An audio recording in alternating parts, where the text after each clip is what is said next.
Rav Engelberg est contrôleur cache-route et directeur de l'Institut Cache-route. Il forme de futurs contrôleurs qui seront chargés de surveiller la cache-route de restaurants, traiteurs ou encore de buffets de fêtes ou de réceptions. Mais tout d'abord, comment travaille le contrôleur cache-route ? Il sait faire un plan de cache-route avec une checklist pour ne rien oublier. On lui apprend à rentrer dans l'établissement et à vérifier tout. Il y a deux solutions. Ou il voit que l'établissement il est conforme, ou il pense que déjà, il voit depuis le début déjà que ça va pas pouvoir se faire parce qu'il y a des signes. Et donc là, il faut remettre tout en question. Remettre en question, qu'est-ce que ça signifie ? Le mashgiach sur le terrain transmet les informations au Rav. C'est ça son travail. Après, il y a un Rav, c'est à lui de prendre les décisions. C'est pas le mashgiach qui prend les décisions. Selon la gravité du manquement constaté, la décision du Rav peut aller du simple avertissement au retrait définitif de la Théouda, le certificat de cache-route.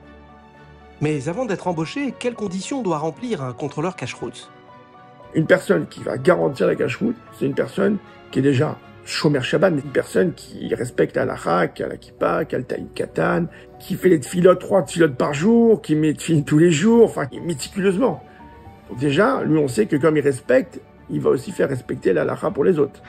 Et ensuite, se former pour connaître en pratique le métier et savoir bien diriger une cache-route. Après avoir formé les futurs contrôleurs cache-route, Rav Engelberg les soumet à un examen afin de leur délivrer un certificat à renouveler tous les 4 ans. Aujourd'hui, Yosef, contrôleur cache-route apprenti, passe le test de connaissance. Mais est-ce que c'est une obligation de tremper ou c'est mieux de tremper ? C'est mieux de tremper. C'est mieux de tremper. Dans cet exercice, le futur contrôleur est chargé de vérifier s'il y a des produits non cachers en stock, un travail minutieux. Les cachers seront mis sur la table à droite, les non cachers à gauche. Ensuite, direction la cuisine pour un tout autre exercice, l'examen des feuilles de menthe. Il faut y détecter tous les insectes visibles à l'œil nu. Un seul rendrait salade ou feuille de menthe non cachère. Le mashgiach peut se munir d'un autre instrument très utile, le microscope, qu'il fusionne au smartphone. Ceci afin de confirmer que les éléments suspects sont bien des insectes.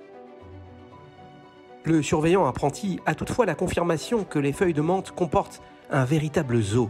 Je suis choqué, je suis un peu surpris. Je sais pas qu'il y avait une technique pour les voir aussi de près, mais les voir de près, ça fait un truc. On ne se rend pas compte que nos thés à la menthe consommés dans les restaurants cachers ont demandé des heures de vérification.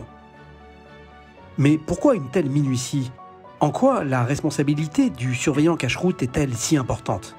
À un certain niveau, il a un poste, je dirais même plus important que celui du Rav. C'est celui qui va diriger réellement la communauté. Pour qu'une communauté évolue, il faut qu'elle mange cachère.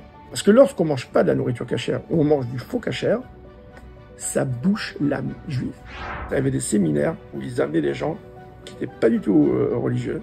Ils les faisaient manger pendant 3 jours, mais cachère comme il faut. Et après 3 jours, ils commençaient les cours. Et là, la donne, elle changeait. Les gens, ils comprenaient ce qu'on parle.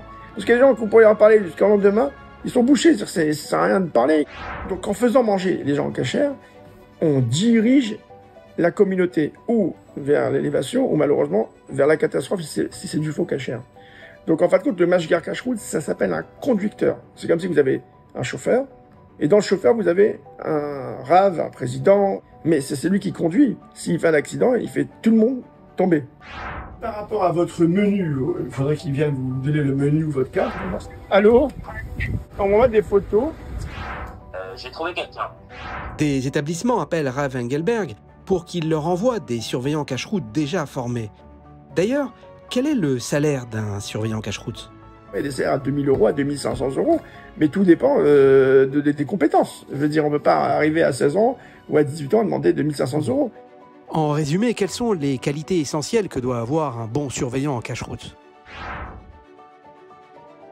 Une personne qui respecte la halakha, c'est parce qu'il a grandi dedans, il est dans ce domaine-là, la halakha, ça le concerne, c'est un Yireh Shamim, il a la crainte d'Hachem. Une personne qui respecte, qui est sérieuse, niveau horaire. C'est important dans ce domaine d'être très organisé. On ne peut pas arriver en retard. Si on commence à telle heure, tout le monde va attendre le mashgiach, donc c'est pas possible. Qu'il soit aussi motivé, qu'il a envie de le faire, que ce ne soit pas une désespérance. Il fait pas ça genre parce qu'il n'a pas d'autre choix. Il a envie de se donner dans ce métier pour faire manger les gens cachers.